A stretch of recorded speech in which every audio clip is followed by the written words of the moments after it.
there. Have you ever had a dream that you would swear is prophetic or some type of prophecy that's going to occur? It felt so visceral, so real that it's like, oh, I bet this is going to shake out in my reality.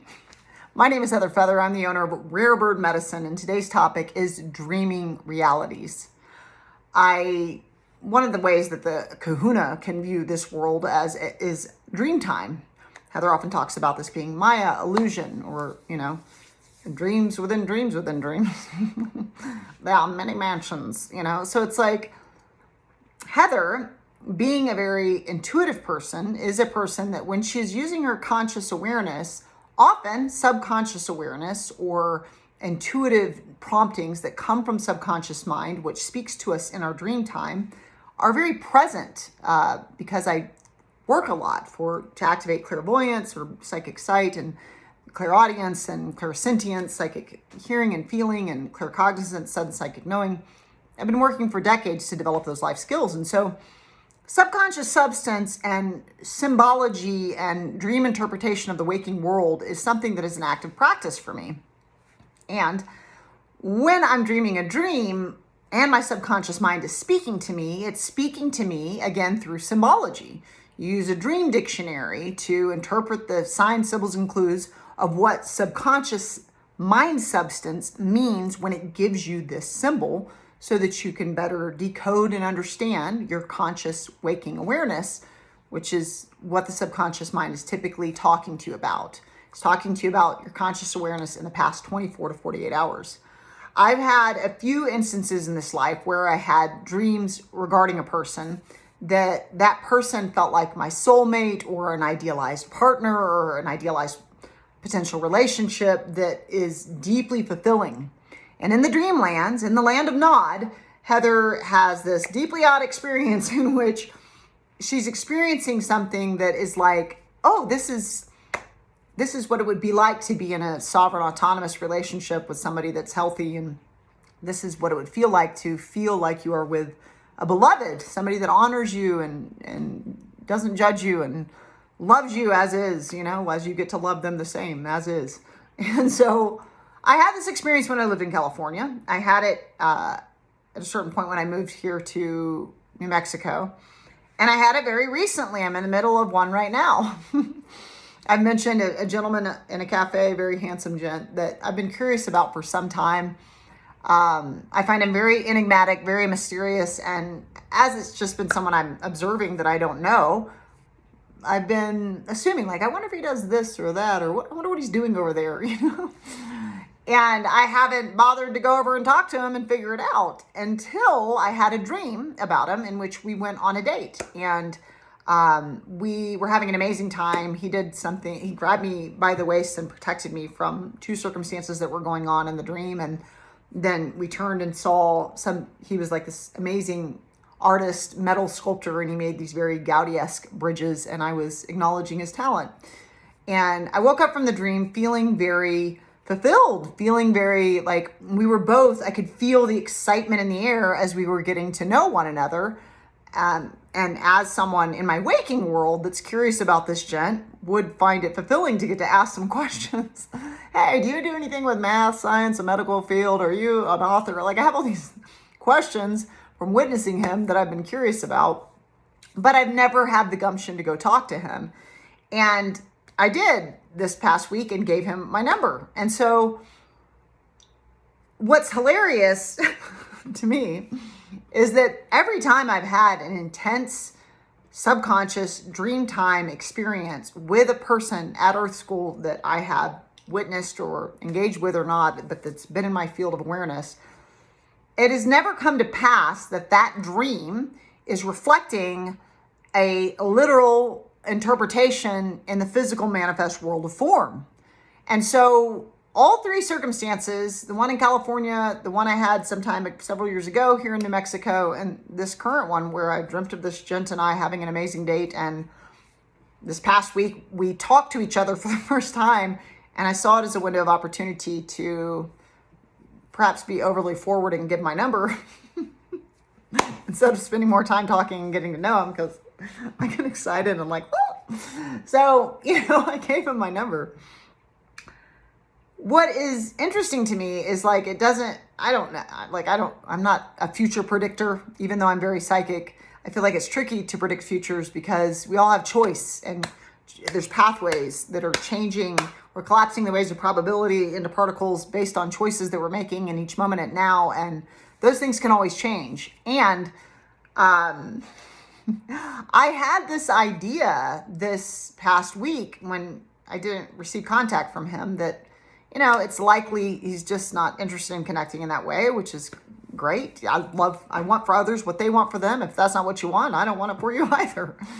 But I thought I'll give him some space because we go to the same cafe every weekend and I have lots of places I can go. And although I've had many experiences where I've been vulnerable, I've shared my number, or I've expressed my interest directly to somebody, or I've taken this risk and it didn't shake out in the wash that the waking world is necessarily doing what the dreaming world is doing.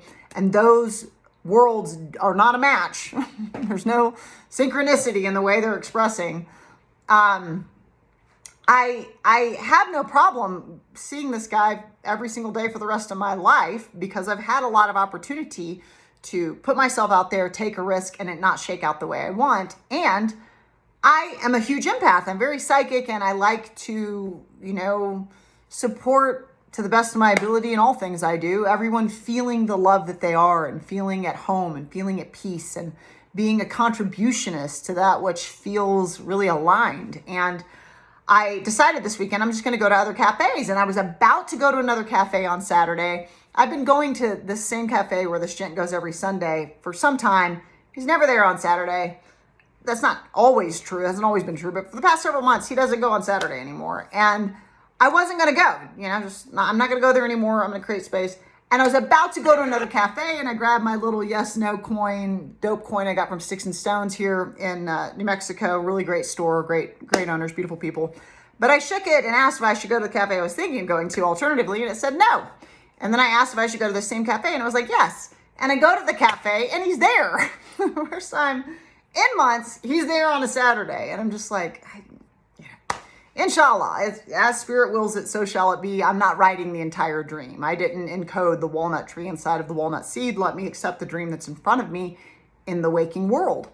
So on Sunday, I'm like, well, in case, he was just there Saturday, but in case he goes on Sunday, I'm definitely go to a cafe I've never been to before. And so I've heard of this cafe, 𝐶𝐨𝐽, here in New Mexico.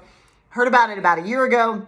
And I was like, I'm going to go to that place, 𝐶𝐨𝐽, that I heard about it last year that somebody said was really good. And so I drive over there for the first time, and I start getting to work and look up, and lo and behold, this stallion, handsome man is walking in the cafe that I went to that day to create space and to honor, he's easy on the eyes and it's hard to not look at him. And so it's like, if somebody doesn't have a mutual interest in attention, I don't ever want to give unwanted attention. That's unpleasant. And so it was like the cosmic joke. And of course, he's as lovely as I've always imagined. All of the experiences I've had where I've dreamt of a person that was an ideal partner or ideal scenario relationship-wise are all beautiful souls. And I pray that they have what they seek. It's not that, it's just that for whatever reason in this lifetime, or maybe in all the lifetimes and all the multiverses, I don't know, we're not a match to pairing in that way. And I think it's so funny that I make up a story that what would be most comfortable is for me to not be in the same cafe every weekend looking at him, because he's hard to not look at, especially with my curiosities of him. And I thought, the most comfortable is for me to give space. So I go to give that in the waking world, and it is absolutely not given. Everywhere I go, there you are. And everywhere I go, there he is. So, sometimes we can dream of things and it can feel, Heather has a very visceral experience when she watches a show, when she has a dream. It can feel like reality, or it can feel like it is connected to a world of truth that may come to pass. But that's not necessarily always the looking glass that I'm looking through. Dreams do speak to you in symbology, and the subconscious mind is telling you sometimes, hey, this is the frequency that you seek. You want to go on a date that feels like this. look for this type of feeling. And although it may plug and play a character in your day that you find attractive or interesting or want to get to know into that character role, it doesn't always have a very literal interpretation. The plant medicine shaman and dear friend that I've been studying with for quite some time, he's retired, but when I was studying with him, he taught me this too. He would say, like, even in the plant medicine, whether it's subconscious mind substance coming through to you because the gateways are open, the third eye is open, whether that be in the dream time, whether that be in the medicine itself, it's often speaking to you in a deeply symbolic way. And it's trying to offer you something that is going to align you more directly towards the target at which you are aiming. But it is not literal. You know what I mean? Like, a lot of people take spiritual texts like the Bible very literally, or they take, and many things can be metaphorical, or they can be literal and metaphorical, or, you know.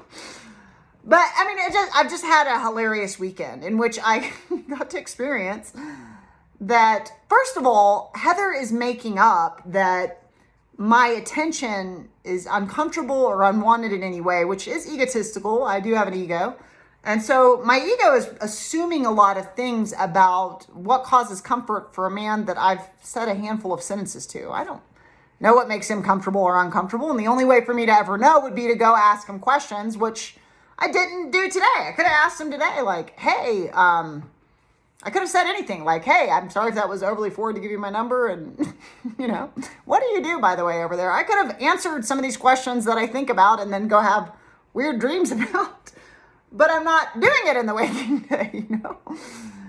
What I aim in this life to do is to have and hold the dreams, the desires, the fantasies, the titillations, the excitations that are a reflecting point of the types of creations that offer the fruits upon which I want to chew, that offer the sweetness in which I seek to stew.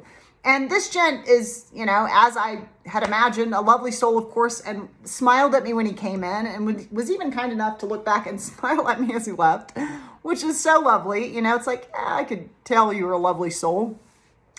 And it's